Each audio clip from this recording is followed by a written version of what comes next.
नमस्कार दोस्तों, मैं अमित कुंदे अपने यूट्यूब चैनल पर आप सभी का स्वागत करता हूँ। दोस्तों, सन 1947 की बात है, जब भारत को आजाद किया गया था। तब धर्म के नाम पर इस महान देश का बंटवारा किया गया। मुस्लिमों के लिए एक अलग देश पाकिस्तान बना दिया गया। इस नए पाकिस्तान में धर्म के नाम पर कत्लेआम किया गया। इसके फलस्वरूप भारत में भी दंगा फसाद शुरू हो गए। भारत से बहुत सारे मुसलमान पाकिस्तान जाने लगे तो वहां के प्रधानमंत्री को ब्रिटेन से आदेश दिए जाते हैं कि इन सबको रोको, भीतर आने न दो। ऐसी परिस्थितियों को शुरू से ही निर्माण किया जा रहा था ताकि जब भी जरूरत पड़े भारत में दंगे फसाद आसानी से करवाए जा सके या फिर भारत में हिंदुओं की कमर को तोड़ा जाए और भारत को तरक्की से रोका जा सके। दोस्तों, अगर ऊपर से देखा जाए तो हमें ऐसा दिखता है कि भारत में आगे चलकर जो भीषण गृह युद्ध होगा, मतलब जो सिविल वॉर होगा, उसके बीच सन 1947 में ही बोए जा चुके हैं। अगर आप इसे धार्मिक दृष्टिकोण से देखेंगे तो भारत में जो गृह युद्ध होगा उसका मुख्य कारण 1947 का बंटवारा और भारत का इतिहास यही रहेगा।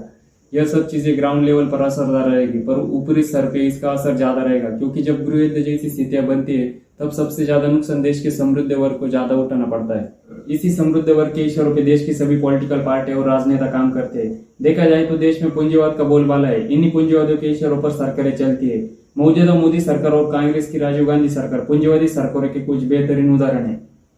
सरकार कांग्रेस की हो या भारतीय जनता पार्टी की, सत्ता में रहने के लिए हिंदू मुस्लिम ध्रुवीकरण का एजेंडा बनकर रह गया है।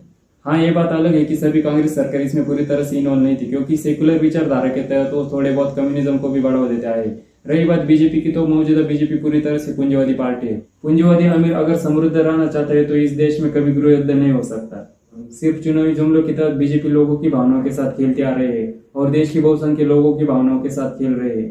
भाजपा फर्जी हिंदुत्व का मुखौटा पहन के राजनीति कर रहे हैं। अगर सच में भारतीय जनता पार्टी को बहुसंख्यक हिंदुओं की तकलीफ का एहसास होता तो इतने दिनों में अखंड भारत हो जाना चाहिए था। मुस्लिमों को निर्वासित घोषित कर दुय्यम नागरिक का दर्जा देना चाहिए था, पर नहीं। मुस्लिमों को निर्वासित कर दिया तो फिर हिंदुत्व के नाम पर वोट कैसे मांगेंगे, आगे चलकर राजनीति कैसे करेंगे।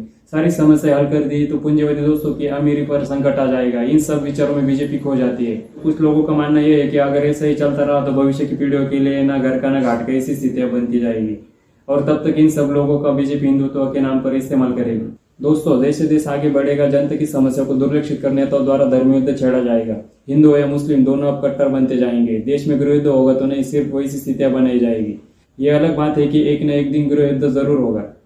सन 1947 से ही देश में ऐसी परिस्थितियां बनाई गई है। ये पूरा सिस्टम देश की जनता का दुश्मन बन बैठा है। इस सिस्टम को जड़ से उखाड़ फेंकने वाले क्रांतिकारी सोच वाले युवाओं की जरूरत है।